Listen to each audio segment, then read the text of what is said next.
What if the greatest weapon ever given to humanity was never hidden in a temple? Never locked in a book? Never buried beneath stone, but placed inside your body from the moment you were born? What if you have been using it every single day, 20,000 times a day, without realizing that it was designed to either imprison you or set you free? And what if the reason you have always felt tired, heavy, disconnected, even after doing everything right, is because something ancient has been feeding on the way you breathe? Not your thoughts, not your beliefs, your breath. On the night everything changed, in a candlelit upper room, Jesus leaned close to his disciples and whispered a truth so dangerous it would be erased from history.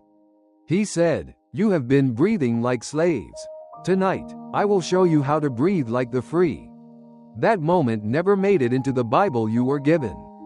The room was small, sealed off from the noise of the city below. Outside, Jerusalem slept under the illusion of order. Inside, something far more subversive was unfolding. This was not a sermon meant for the masses. This was not a parable wrapped in metaphor. This was a transmission, precise and intentional, delivered only to those who were ready to hear it. Jesus knew the danger of what he was about to share. He also knew the cost of silence. For years, his disciples had followed him, listened to him speak of the kingdom, watched him heal bodies and unsettle authorities. But what he was about to reveal went deeper than miracles, deeper than doctrine. It went into the architecture of consciousness itself. He spoke of unseen rulers, not demons in the way later religions would describe them, but forces older, colder, more systematic. The ancients called them archons, not creators of the soul, but engineers of the system surrounding it. They did not make humanity, but they designed the cage humanity forgot it was living in. And the bars of that cage were not walls or chains. They were breath patterns. Jesus explained that the archons could not touch the divine spark within a human being. They could not destroy it. They could not corrupt it. So they did something far more effective. They lulled it to sleep. They built a world calibrated to keep humans anxious, afraid, ashamed, constantly reacting, because every one of those states changes the way a person breathes. Short, shallow, tight, unconscious. That kind of breathing creates a frequency, a low, fragmented rhythm that allows attachment, feeding, control. The disciples listened in silence as something ancient inside them stirred. They recognized the truth not because it was new, but because it was forgotten. Jesus told them that the breath was never meant to be automatic. It was meant to be conscious.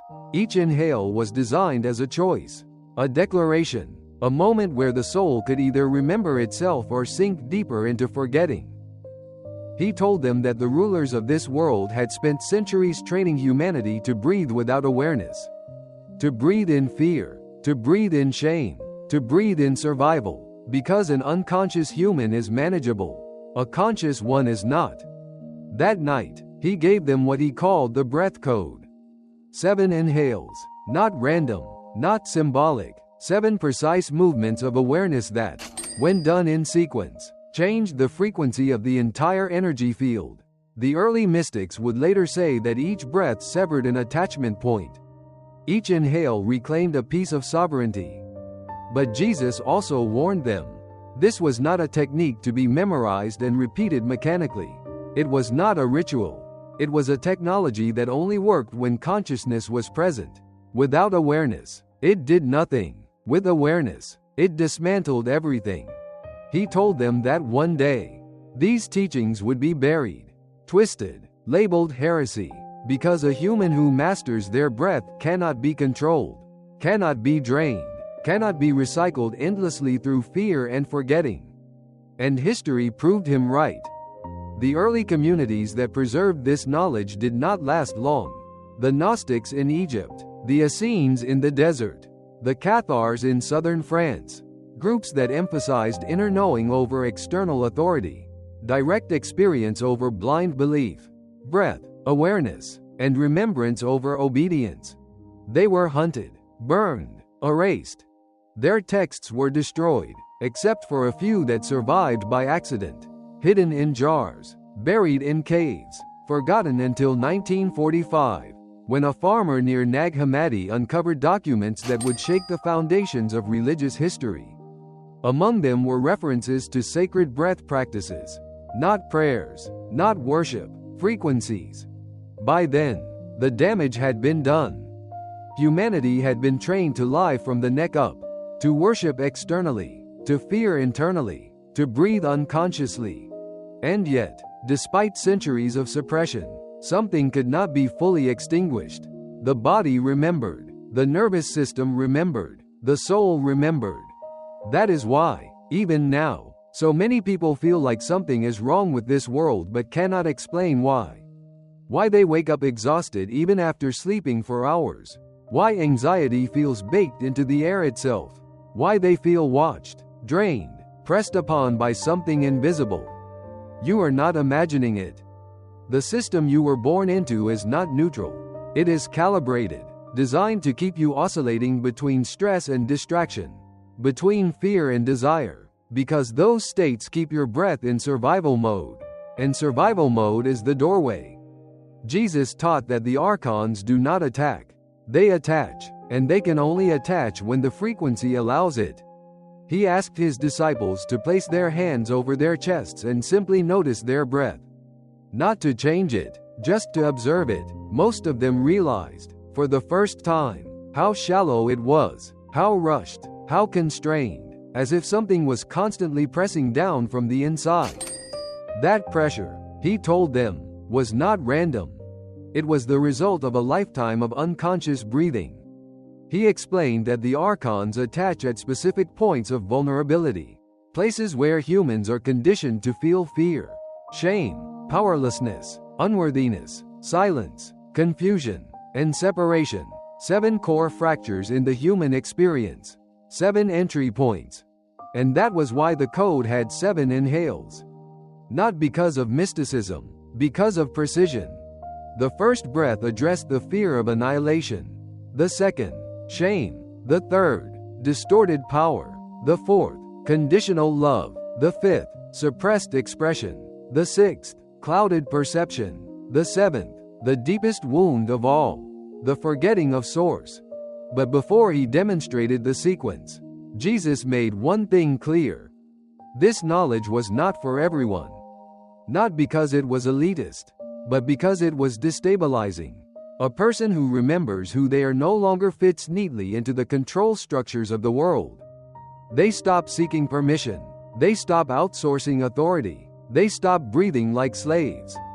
He told them that one day, long after he was gone, the breath code would begin to surface again, not through institutions, but through resonance. People would find it not because they were smarter, but because they were ready, because something inside them would recognize the signal. Chosen ones, not by favoritism, but by frequency. Those who had felt the drain long enough to seek the source. Those who sensed that the chains were invisible, but real. Those who were tired of coping and ready to remember. The room grew quiet, the candles flickered. Outside, the world remained unchanged. Inside, the first fracture in the system had already formed. Jesus inhaled slowly, deeply, with full awareness, and the disciples followed. That was the beginning. The first breath changed the room. Not in a way the eye could see, but in a way the body recognized immediately. A subtle shift, a loosening, as if something that had always been gripping the inside of the chest had briefly let go. The disciples looked at one another, unsure how to describe what they were feeling, but certain it was real. Jesus watched them closely. He knew this moment well. Recognition always came before understanding. He told them that what they had just experienced was the interruption of a pattern. Not a thought pattern, a frequency pattern, one that had been running through humanity for so long it felt like nature itself. He explained that the archons were not mythological villains lurking in shadows. They were architects of systems. Systems of belief, systems of fear, systems of repetition. Their greatest achievement was convincing humans that reality was fixed, that suffering was normal, That exhaustion was simply part of being alive. And at the center of every one of those systems was breath. The archons understood something most humans did not. Breath was the interface between the physical and the non-physical. It was the only function that could run unconsciously or consciously, automatic or intentional. That made it the perfect access point. When a human breathes unconsciously, they are programmable. Jesus told them to think of a child, how freely they breathe before fear sets in, before shame tightens the chest, before authority teaches them to hold themselves in. That natural breath carries a higher coherence, a rhythm aligned with source. Then life happens. Fear enters through trauma, through punishment, through threat, and the breath shortens, tightens, moves upward into the chest. Survival mode activates. The first attachment forms. Jesus named it the survival fracture. The fear of death. Not the physical event itself, but the belief that existence can be erased, that awareness can end, that the self is fragile and temporary. This belief makes humans cling, obey, submit. It makes them accept control in exchange for the promise of safety. The archons feed heavily here. The first inhale, Jesus said, must confront this lie directly, not with philosophy, but with knowing. Awareness does not end. It cannot. The body changes, the roles change, but the one who is aware remains. When that truth is breathed into the body, not thought, but felt, the survival attachment loosens, the nervous system recalibrates, fear loses its grip. The second attachment, he explained, was shame. This one was more insidious. Shame enters when humans are taught that their natural impulses are wrong, that desire is dangerous, that pleasure is sinful, that the body itself is suspect. Once shame embeds itself, the breath constricts further. It becomes guarded, restricted, as if the body is constantly bracing for judgment. The archons exploit this relentlessly. A human who feels shame is easy to manipulate. They seek approval. They outsource worth. They police themselves more harshly than any external authority ever could. Jesus told them that shame was never meant to exist. It was a distortion of awareness turned against itself. The second inhale, he said, carried forgiveness, not from a God above, but from the self to the self. The breath reclaims the body as sacred, as innocent, as worthy. When shame dissolves, the archons lose another anchor. The third attachment was power. This one, Jesus said, had two faces. One was powerlessness, the belief that you are small, insignificant, unable to change anything. The other was domination, the belief that control over others equals safety. Both states appear opposite, but both vibrate at the same frequency. Both are reactions.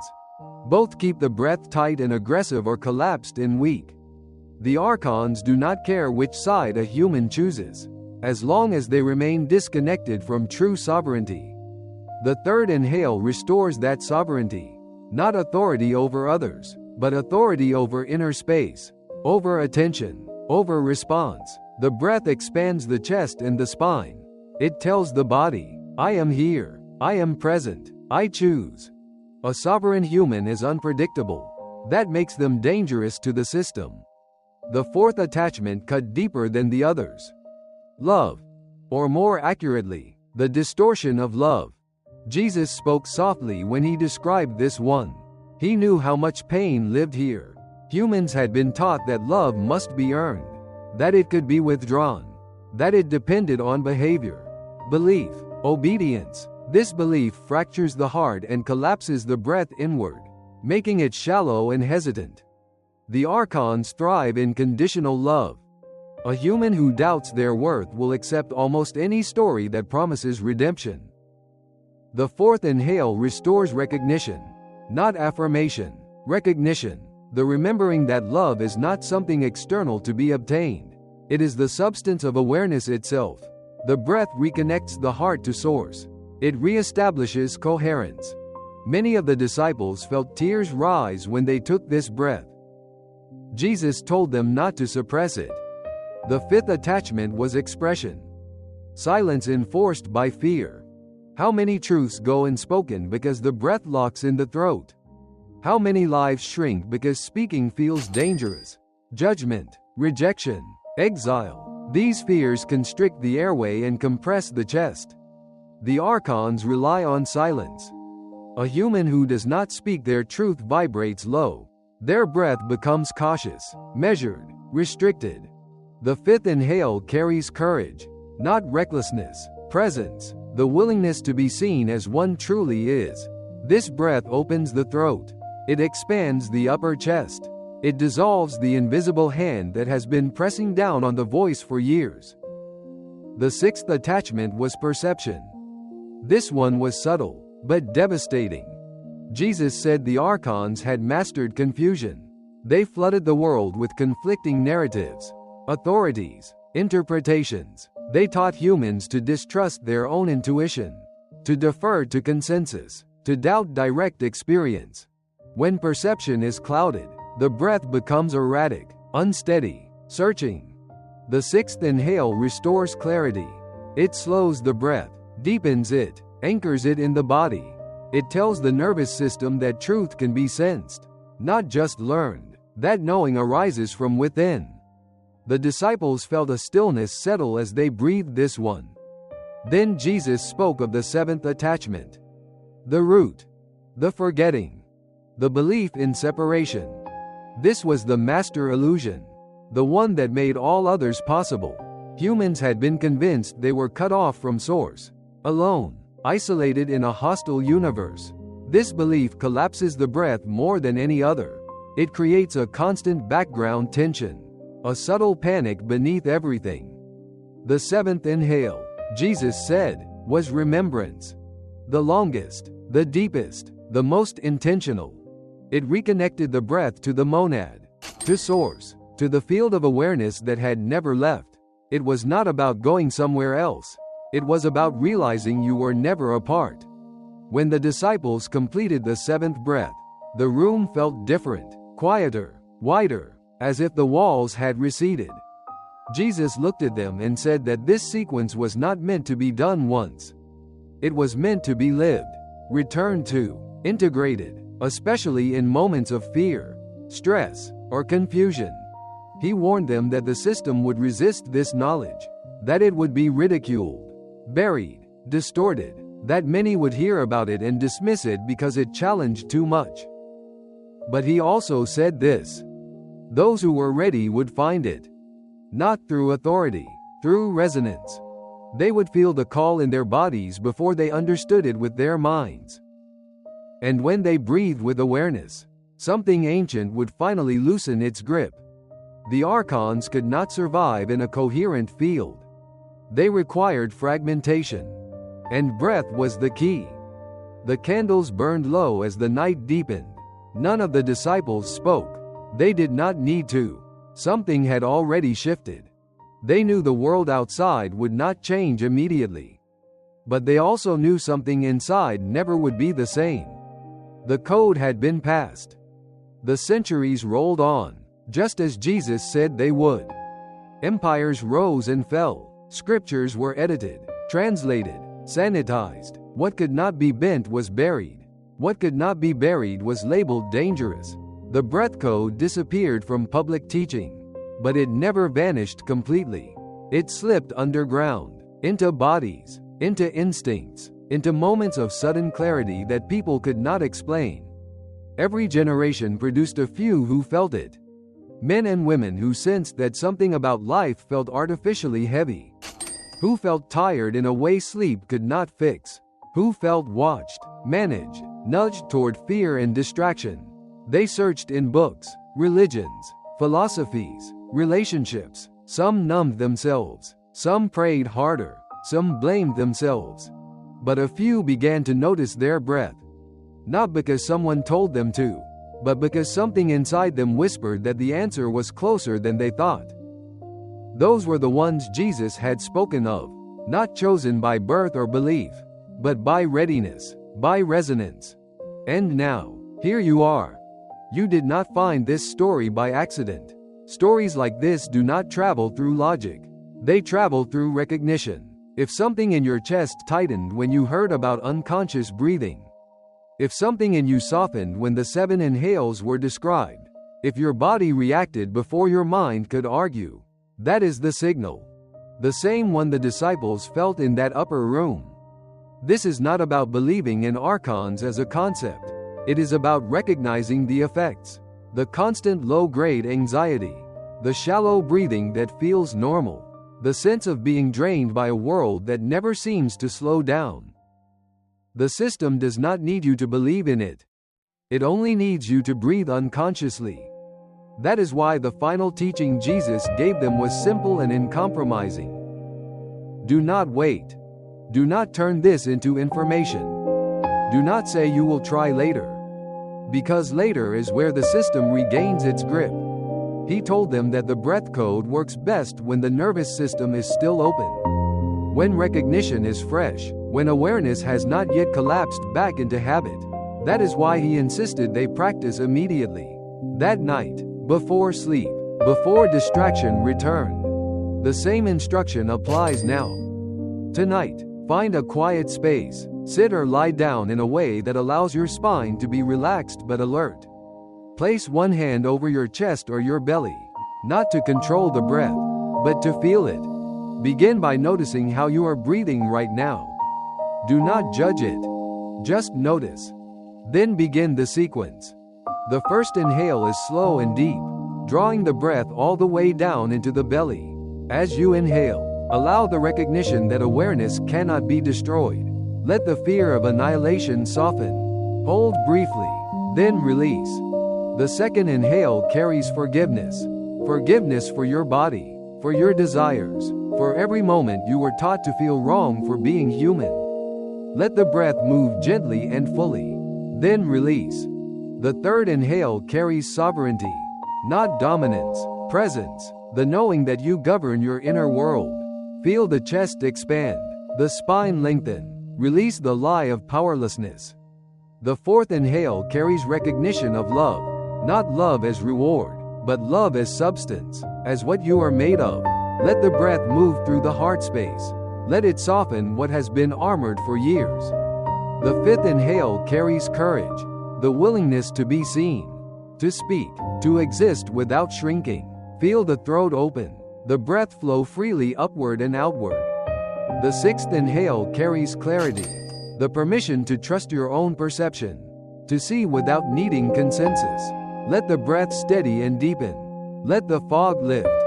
The seventh inhale is the longest, the deepest. This is remembrance. You are not separate. You never were. You are awareness experiencing form, a spark of source temporarily wearing a body. Let this breath fill every space inside you. Hold it gently, then release. 7 inhales. 7 severances. 7 remembrances. When you finish, sit in the stillness. Do not analyze. Do not force meaning. Simply notice what has shifted. Some people feel lightness. Some feel warmth. Some feel nothing dramatic at all. Only a quiet sense of rightness. All of these are valid. The attachments have been forming for lifetimes. Some dissolve immediately. Others unwind gradually over days and weeks as the nervous system learns a new baseline. What matters is that the pattern has been interrupted. You have shown your system another way to exist. And once the body learns coherence, it does not forget it easily. This is not a one-time ritual. It is a doorway, one you can walk through again whenever you feel yourself slipping into fear, reactivity, or exhaustion. Each time you breathe with awareness, you weaken the old architecture. Each time you remember, the system loses leverage. This is how liberation actually happens. Quietly, internally, breath by breath. If you practice this tonight and feel something shift, come back and share your experience in the comments. Your words may be the confirmation someone else needs to trust what their body is already telling them. If this story resonated with you, if it felt less like new information and more like a memory returning, stay connected, subscribe, follow, share this with someone who has been searching but does not know what they are searching for. The system depends on silence and forgetfulness. Awakening spreads through recognition and breath. You were never broken. You were never trapped. You were never abandoned. You were simply breathing like a slave in a world designed to keep you asleep. Now you know how to breathe like the free. Tonight, do not delay. Breathe. And remember who you are.